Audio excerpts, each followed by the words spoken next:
என்னது திருவிழான்னு தெரிஞ்சுக்கோங்க. டீ கடை மறைவு தம்மு அடிச்சா என்ன தெரிஞ்சுக்கோ ப்ரோ. வேற ஏதாவது சொல்றாங்க ப்ரோ. ஐயனாரத்தா அழகும் விட்டா ஐயரு பொண்ணு மீன் வாங்க வந்தா ப்ரோ லவ் மேரேஜ்னு தெரிஞ்சுக்கோ.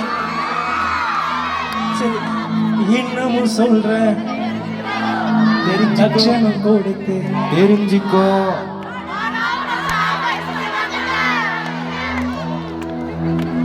கண்டினியூ பண்ணுங்க. சொல்லுங்க. வாடா மச்சான், வாடா மச்சான் வயசுக்கு வந்துட்டேன். ஓகே. வாடா மச்சான்